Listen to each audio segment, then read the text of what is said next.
In this video, I'm going to share my tips and techniques of how to remove the hide off a white-tailed deer so I can get to the meat, and I'll also slow down and show you how to remove the hide in case you want to save it and have it tanned. Now in the first video, we showed you how we eviscerated or gutted the deer. Check that out if you haven't seen it. When you're skinning a deer, you want an extremely sharp knife so you can cut between the muscle tissue or fat and the hide. If you're pushing out, you could slice through the hide, so you're kind of pushing in just a little bit. I've been using this Alaskan guide from Cabela's for a couple of seasons. It's S30V steel. I've got a lot of knives. This is my favorite knife by far. The process I shared in the first video of this series was about taking pressure off to make this real clean. The same is true for removing the hide. So I'm just going to start right here. I'm not making any big cuts. I'm just freeing up pressure that makes it easier. Now I've got some space.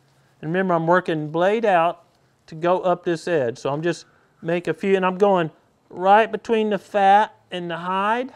And I'm keeping my knife blade out. You can see how that just goes up there, minimal force. I don't want to put too much force because I might make a hole in the pelt. And I run this up pretty far. It makes that pelt look good. So I'm going to go up here. I have freed this up a lot now, so it's easy just to pull out on the hide and make really precise cuts right between the meat layer and the hide. I'm just using the very tip of my knife. Right here, it's tempting to do this, but remember, you're cutting through hair. It's not all laying the same way, and you put hair all over the ham. So I'm still freeing up a little bit more. Just find you a little loose bit out here and start pulling it out. You can see how it just peels off there once you hit it just right. Once I get that freed up, just go up this line right here. Once I get this back this way, it's pretty easy to come right here where I made a slit to put the gamble in and free that, and now I can pull this way. And you don't want to cut this tendon because it would go whoop and it would fall down. You got a sharp knife in your hand, so you're working very carefully around the tendon. And I've just got a little bit of hide right here, and that will really make this easy. When I get here, I've got my elbow against the other leg. That just keeps it still a little bit more on a gamble. The one negative of a gamble, it wants to spin real freely, but I can get this in a position where I can put an elbow against one side and hold it in place.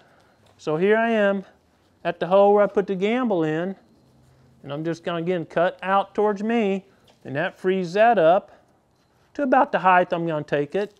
I'm going to cut around this side, not cutting that tendon. Here we go. Working around the leg. Another tip is I can pull the weight of the deer a little bit to me, and you can see when I do that, that pulls this nice little line out here, and I just barely take the edge of my knife. I'm going to pull a little weight, 10 or 20 pounds. You can see it's stretching out, and you just barely put your knife down through there.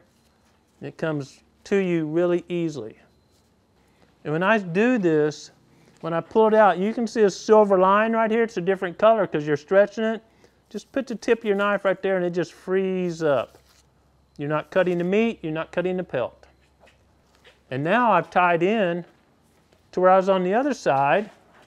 This is what I'm talking about. Now I can just use pressure and really get a good hold on there. I pull just a little bit of weight to me, and now it goes much quicker than working around all the obstacles back here. You can see, pull that out, boy, you can just start going to town. We'll catch up the other side here in just a second. Okay, let's get this freed up off the leg here. So I've skinned as high as where I cut through for the gamble, so I'm not cutting the tendon, I'm sliding right through there like filleting a fish. Pull that out. When you're pulling out, it keeps your flesh out of the way of the blade and frees that up, makes it a whole lot easier. I'm working around the leg now, about the same height I did on the other side. And you can see, here we are. And now again, I got a handle, so to speak, and I'm pulling out. If you're not saving the pelt, I'm going to save this pelt, beautiful pelt. You can make a slice right through the hide and gives you a handle. I'm gripping it up like this, but if I'm not going to save the pelt, I'll just make a slit in there. You can put your fingers through the hide and yank it down. And I mean, that's really fast. But in this case, I want to take a little extra time, not put a hole in the pelt, you happen to put a little hole, most taxidermists can sew it up where you'll never even know it was there. The spine bone, if you feel in there, actually comes out because there's joints in between, just like there is in your spine. You've heard of L2, L3, whatever spine. So a couple of techniques here. You can take your knife and force it through. That could dull your knife a little bit. I like a razor sharp edge, or you can feel it. You can almost see right here where it dips down, the difference. What I like to do, I mean, just in coming down, I like to just get a good firm hold on the tail and go, and you hear it pop. If you look right here, you can see where it's tore the joint. Or right here, you can see that bone sticking up right there. Then you can feel that and take your knife through there, and it's like going through a knuckle or something, and it won't dull your knife near as bad. I go real slow with that. And see how easy that was? I didn't dull my knife at all because I went right between them. And now I'm being really careful. There's going to be a lot of fat right here, but I don't want to cut through the hide right there. So I get a big grip on that. You can tell how sharp my knife still is. Part of that's this knife, and part of it is I'm not beating bone with it. Look how clean this is. It's not covered with hair. I got my knife just a hair bit deep there, no big deal, but look how clean this is. There's going to be a couple of hairs on there, but if you cut into the fur, it's like shaving. There's going to be hair everywhere. You can now give this a big tug, or what I do, if you take the hide over where you can get, this side's real slick, this side you got a better grip on, you can go really fast on this stuff.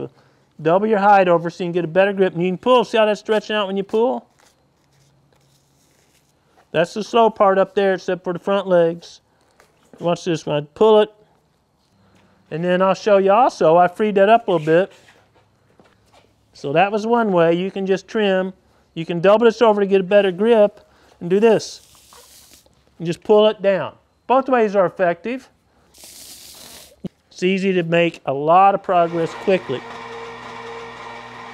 Now we're coming around to a leg. So again, I followed a white-brown line, more or less. I don't want to cut into the hair, so I get my knife lined up. You can just go down the leg, right there on that white-brown line, just like that. Here we are at another shoulder, front leg. I'm cutting from the inside down, and once I get that freed up, I've got my knife pretty close to the white-brown line. I'm going to point it out towards me just a little bit. Look at that. I go down about to this joint right here. You could go further if you wanted. This is just like the rear legs when you're working around all these angles. If you got your point in there, you could cut through your pelt. So slow down a little bit here. Just free it up. I'm going to switch to the inside.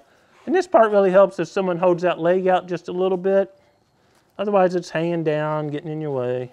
Get down here about this joint, somewhere in here, and then again, cutting inside out. I'm just going to work my way around. Then you get down here to the bottom of it, you can pull down and do that.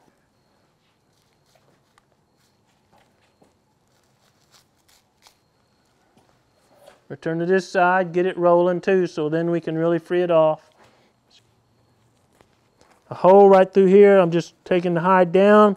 Notice I'm keeping my knife in, pushing the hide down. Get down here to the joint, just cut it straight through. All right, both legs are free. It's pretty easy now. You just figure out how far you want to go down the neck.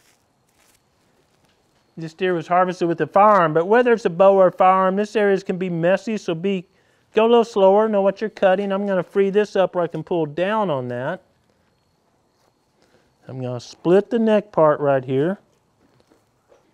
How far down the neck you go is up to you. I like to go pretty far because the pelt will shrink a little bit in the processing portions. You can see I'm just splitting this down from the inside out, working between the meat.